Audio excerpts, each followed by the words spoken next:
As life comes to you, it produces within you desires that are beyond what you currently are experiencing. And so there is always this place that you would call forward or future from your current manifestations. We would call it present because in the moment that you launch the desire, it becomes a reality unto itself that has attraction properties. And your inner being stands in that, what you want to call forward place, where your inner being wants to call present place. And so really, the secret to living happily ever after, or living happily in this moment, the key to having this moment be a happy moment, the key to that is knowing how to manage that gap between what you've just launched and what you still believe. Because your life causes you to desire more than what is. It happens all day, every day. But your now reality, which you mostly examine through your physical senses, causes you to hold tight to what is while you are reaching for more. Now that's uncomfortable. You call that yearning. Sometimes you call it desire. But a desire that is pure doesn't feel uncomfortable. Meaning a desire that you're not resisting. A desire that is not contradicted by habit of thought, which is what a belief is. A purely non-resisted, non-contradicted desire is bliss. And it is powerful. Oh, the power of a non-resisted desire. The power of a pure thought. That's what Source offers. That's why Source creates worlds. That's why Earth spins in its orbit in perfect proximity to other planets. Those thoughts thought by non-physical beings are non-resisted. They are not doubted. If it were up to humans to keep your Earth spinning in its orbit, you'd have forums on how it's not likely to last. How lucky you've been that it's gone this good this far. And who's responsible for the certain doom. But the non-physical part of you, that non-physical energy that we call non-physical, sometimes you call it God, we call it Source. This non-physical energy is not doubtful. It's not hateful. It's not vulnerable. It just knows. And in that absoluteness of that knowing, which just means in that non-contradictedness of that knowing, there is power that you haven't tasted yet to your full capacity. It's like the difference between non-resisted thought as compared to resisted thought, meaning a pure desire as compared to a desire that you want but you don't believe. Pure thought is equivalent to an atomic bomb, and normal human thought is equivalent to a firecracker. You just can't quite feel the power of the non-resisted thought, and yet every now and again you find a little piece of it, and you feel the energy of it, the euphoria of it, the bliss of it, the power of it. But for most humans, it doesn't last very long because you've trained yourself and been trained by others to be so very objective, so very balanced. Let's weigh the pros and the cons and the pluses and the minuses. Let's think about what we want, but let's look at the downside of it too. And we say, don't do that. Don't contradict your thought for the sake of pleasing others who don't know better. Find something that you want and focus on it unequivocally. And as you look around at others like you who are creating their own reality, and you see someone who is particularly, apparently, masterful at it, in that they've accomplished a lot. They are masters in their art, or masters in their science, or blissful in their world. And as you get up close enough that you get to hear them or know them, you will notice these things about them. They speak of what they want, but they don't talk against it. They don't talk against their own desires. Jerry wrote a paper, Esther's Jerry, dearly departed. Dearly not departed, but partly departed. Part of him departed, most of him still here. It's hard to explain. He croaked. He wrote a paper some years ago entitled, "Keep Your Ideas to Yourself Until They Are Fully Developed." Because he watched so many people who he was counseling in financial matters who would have a desire and they would speak it to those around them who didn't believe in them, who didn't believe in success at all, perhaps. But people are so quick to warn each other about pitfalls, and that's contradicted thought. People are so quick to look for the downside of things. That's contradicted thought. But the difference that we want you to know and feel by the time you walk out of this room today is that the only difference worth really noting between you and your inner being, who is non-physically focused, is that your inner being never speaks against you or against your ideas of desire. And when you do, you cause a kind of separation. There's no possibility of separation, but you pinch yourself off from the fullness of who you are. And that pinched off state of being feels to you like negative emotion. Your emotions are your indicator of how in alignment you are, how fully and wholly you are, or how you are contradicting your own desire.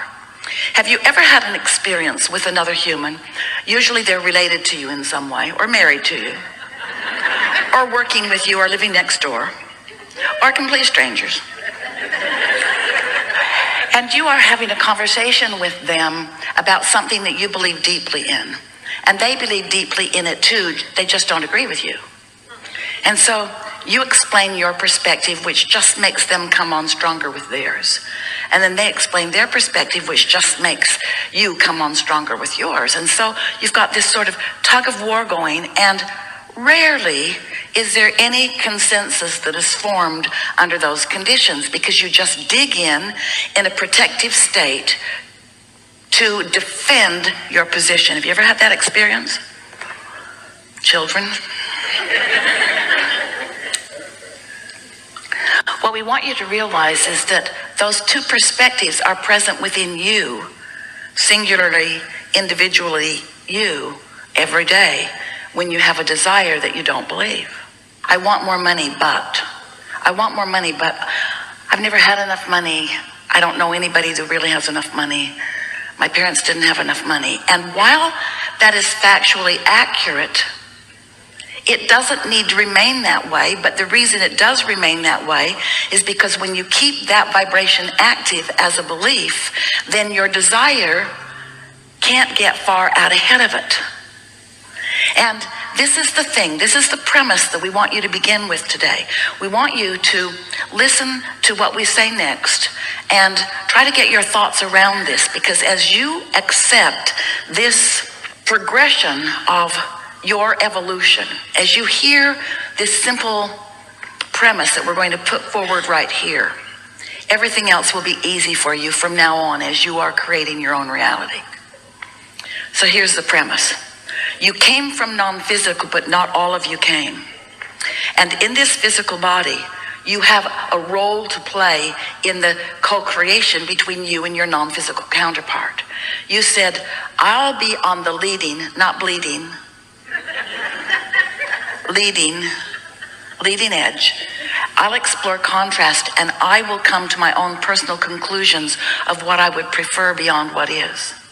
And your inner being said, and when you do that, we will accept from you the essence of what you are asking for, and we will hold it in a non-resistant state while you find a way of bringing your beliefs to match it. In other words, if you lived in a time and a space where there was not enough food, and starvation is what was happening all around you, and your desire for abundance of food, not just for your belly, but for the bellies of those you love, for the bellies of those that you don't even know, you and however many of you that are having the experience, usually millions, are launching rockets of desires, and all of your inner beings are receiving those requests and holding purely that thought of abundance of food. But the reality of your starvation in your human form keeps you from believing that, keeps you from accepting that, because what is so powerfully witnessed by you. And you would feel like a fool to pretend abundance when it isn't evident around you. And so your now reality keeps you in starvation mode. Starvation of relationships, or starvation of clarity, starvation of abundance of all manner, because what is, in terms of what you're seeing and hearing and smelling and tasting and touching, feels so real to you. And we want you to accept that while that is a reality, there is a vibrational reality that is the beginning of all things that are coming. And so these are the words that we want you to capture here, that we want you to focus with us upon. Get out ahead of it. Get out ahead of it. Now, what do we mean by that? So, you know what you don't want, you know what you do want. Your desire got out ahead of your belief.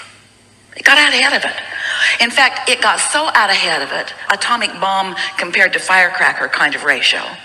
It got so far out ahead of it that source and that which you call God and all manner of that which is goodness, all non-physical, is focused with you on your new out ahead of it desire. Out ahead of it. Now, you could translate that literally, out ahead of it, meaning it hasn't manifested yet. Like the seed in the ground is out ahead of the corn stalk that will grow and the ear of corn that will grow. In other words, the potential is out ahead of the reality. You get what we're talking about? But if the farmer didn't believe in the process of the seed becoming the ear of corn, then he would never plant the seed. And so often humans don't plant the seed because they want the corn to show up right now. Now, we know you get that in terms of corn. But we want you to get that in terms of everything. We want you to realize that when you launch a rocket of desire, that's a seed that is germinating in this vibrational reality and being tended by the gardener of all gardeners, that which is source energy in your inner being. And it will become that which you want it to be, but you will not witness it if you are contrary to your own desire. You see what we are getting at? You've got to find a way to believe in your own desire. You've got to believe in your own desire, which means you've got to understand the process. You've got to understand that there is a vibration that is becoming a thought, and a thought that is becoming an impulse, and an impulse that is becoming a manifestation. In fact, let's call the thought a manifestation too, and let's call the impulse a manifestation too. In other words, let's start watching for the evidence of your desires turning to things that you can witness, rather than needing the thing to be there first so that you can then believe in it. Humans say, well, I'll believe it when I see it. And we say, you got to believe it before you see it, or you can't see it.